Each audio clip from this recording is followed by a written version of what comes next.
Don in London, hello. November 17th, my video is all about recovery from addiction to either substance or behaviour. My addictive substance, alcohol. My behaviour, equally addictive. People, places, things, collecting. And also trying to be perfect and never so. And probably chronically lonely, had I known I was lonely. But I always had a friend in a bottle. And that's from a very early age. And I realise now that a lot of my nurturing was about putting up boundaries so I wouldn't be hurt. So if I put up a boundary around not being hurt, it often puts up a boundary about not being loved as well. So the addiction of drink, and then trying to be perfect and collecting, people, places, things, trying to do the right thing, always not sure, thinking life rather than maybe living it. These days, living life and feeling it, feeling life as it is, hopefully, on a daily basis. And my videos are really a bit of experience, strength and hope, a mini-meeting for those who cannot get to, a fellowship meeting of AA, Alcoholics Anonymous. I don't speak for it, the fellowship, never can, never will, full of unique, authentic people who speak for themselves. And when we go to a meeting of AA, we either hear people who are happy or sad. What you see is what you get, sometimes disturbed in a good way, or a bad way. We don't know until we meet and encounter them. So part of what fellowship has done for me, the AA fellowship, is come out of my shell, stop being on my own, even though I didn't realise I might have been lonely. I put enough boundaries in and barriers to keep the world out, rather than to embrace the world and be a part of it. So a big change in me, and it's not been an overnight experience. It's been it's been a slow, steady plod, slow progress. And I like it because it means I've got plenty to do and plenty to experience. It's not all going to happen in one day, and that's the gift of life. We don't have to live it all in one day. But if we make improvements, just simple changes, gentle ones, and keep ourselves open to what is going on around us, we have a better chance of making it through the day not only sober, but happy. Or happy and sober.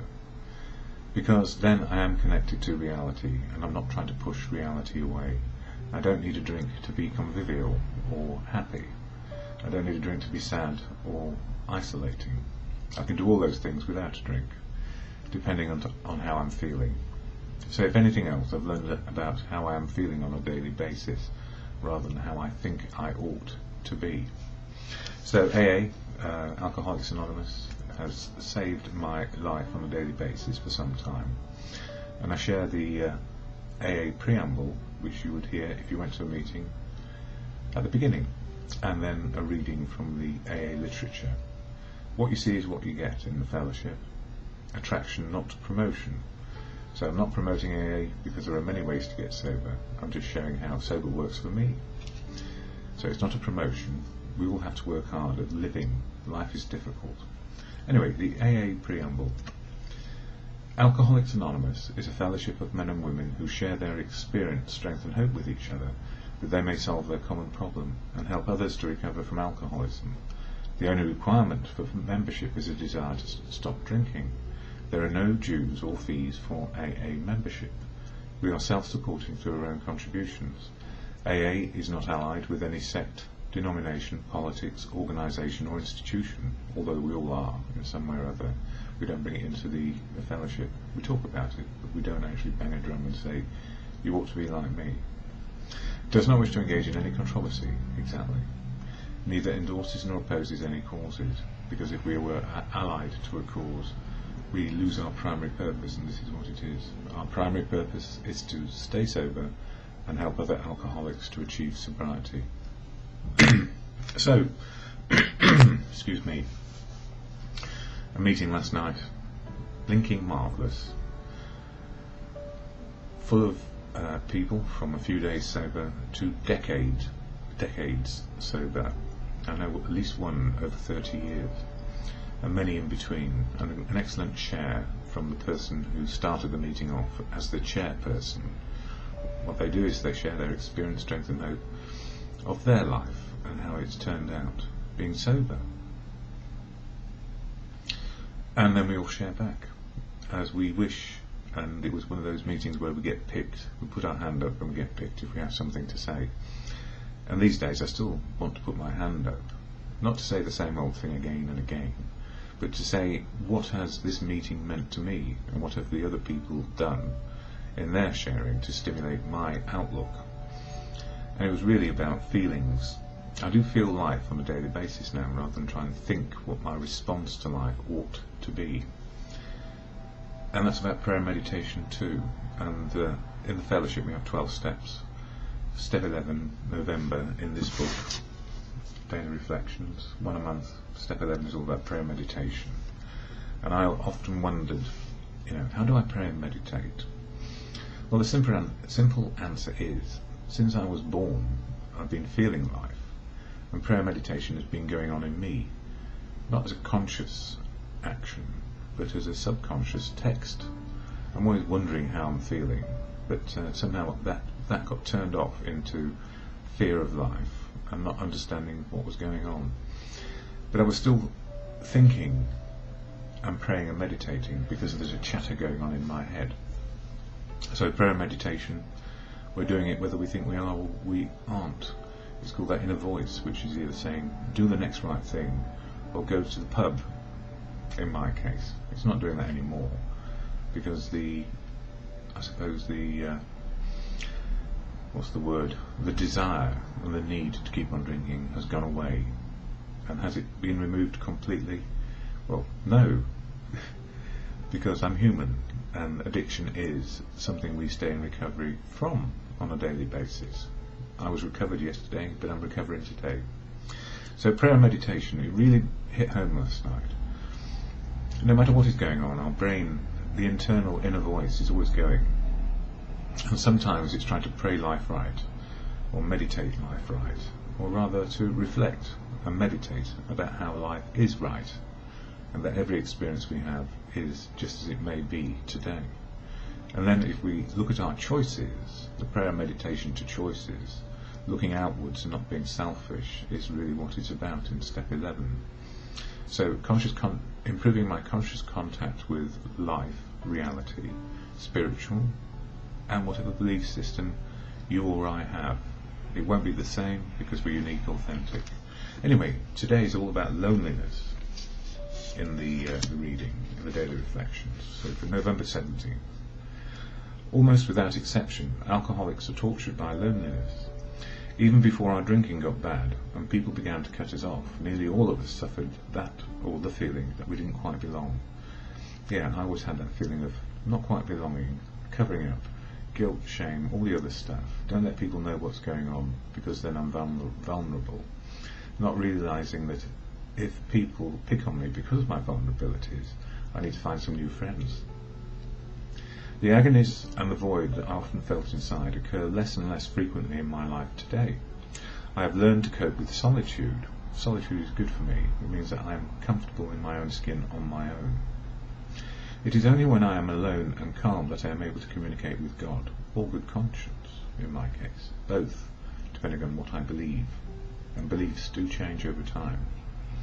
For he cannot reach me when I am in turmoil, in other words, when I'm trying to think life right.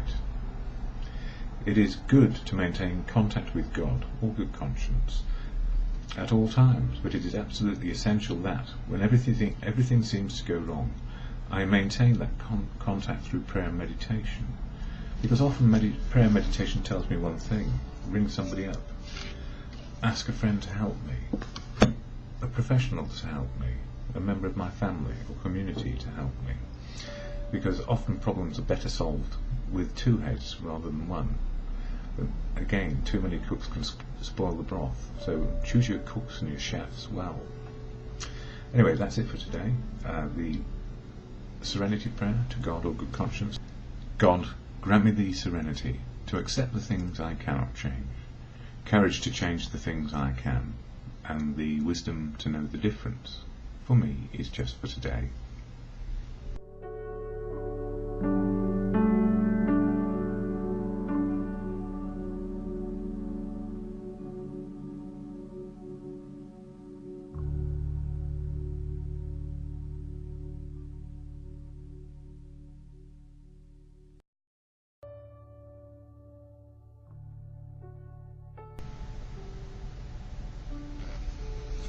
Don in London, hello. November the 17th, 2009. My video is all about recovery from addiction to either substance or behaviour. My addictive substance, alcohol, my behaviour, well, it fitted in with drinking a lot.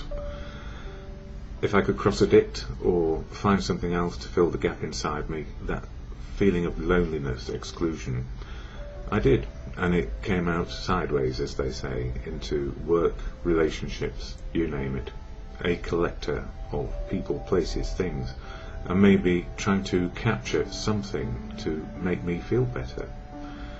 And the answer is these days is to let go and let life happen and see what fills the gap.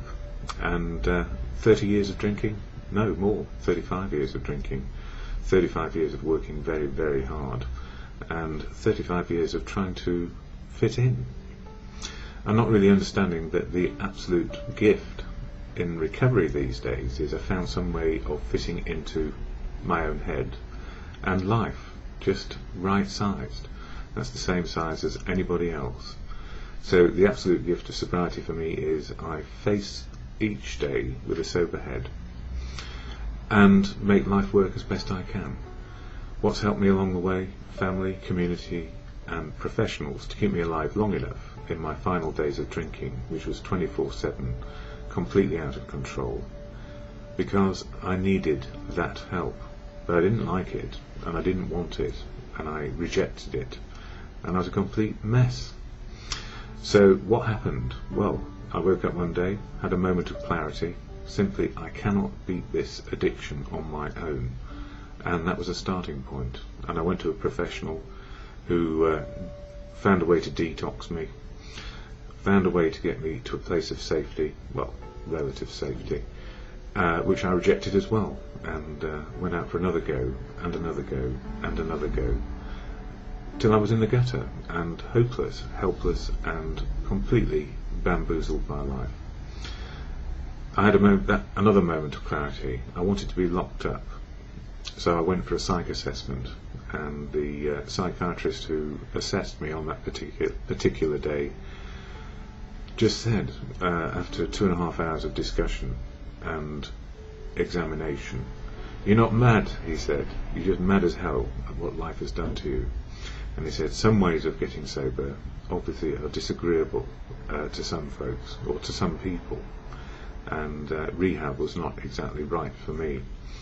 But what it did give me was the opportunity to find fellowship, and that was the fellowship of Alcoholics Anonymous. I'd tried it before and rejected it because I rejected it, not that the fellowship rejected me, because it doesn't. And the gift these days is that fellowship keeps me alive, keeps me sober, keeps me relatively out of the insanity of going back for another go at drink or any other malady, cross-addiction you can possibly imagine. So I'm an absolute fan of the Fellowship of AA. I do not speak for it. It's full of unique, authentic people who can speak for themselves and choose where they share. But I do share about AA and the daily readings and literature because it helps me in my meditations about how my day can work. And I also share the AA Statement of Intent or the AA Preamble because it slows me into the moment of now. And the AA Preamble goes like this. Alcoholics Anonymous is a fellowship of men and women who share their experience, strength and hope with each other, that they may solve their common problem and help others to recover from alcoholism. The only requirement for membership is a desire to stop drinking.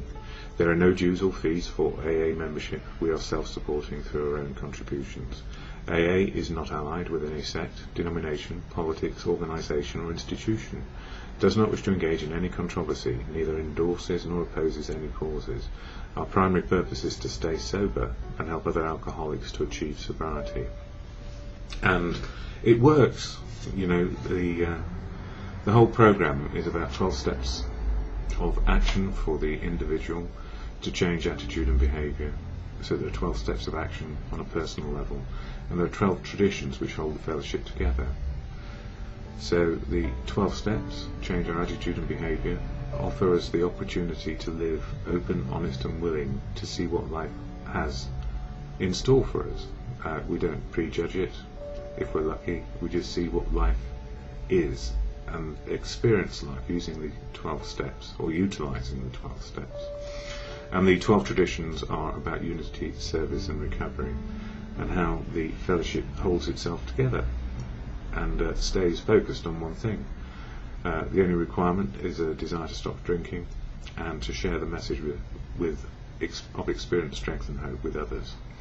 So for me, I like to use literature of AA because it does give me hope on a daily basis.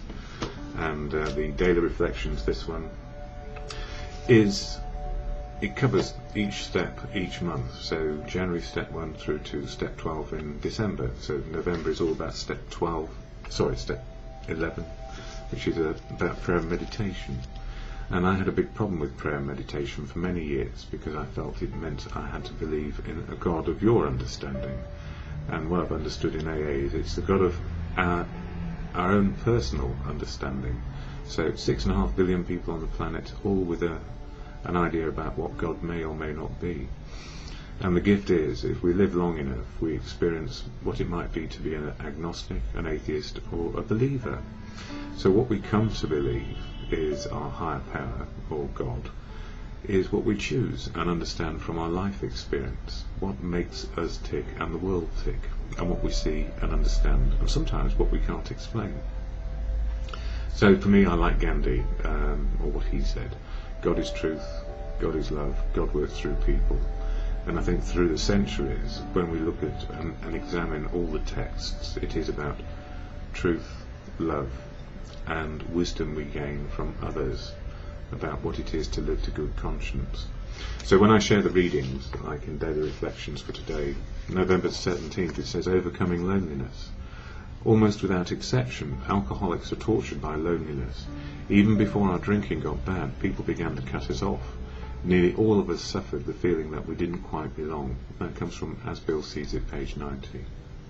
The agonies and the void that I often felt inside occur less and less frequently in my life today. I have learned to cope with solitude. It is only when I am alone and calm that I am able to communicate with God, for he cannot reach me when I am in turmoil. It is good to maintain contact with God at all times, and for me that's to say truth, love, and work with people. God works through people.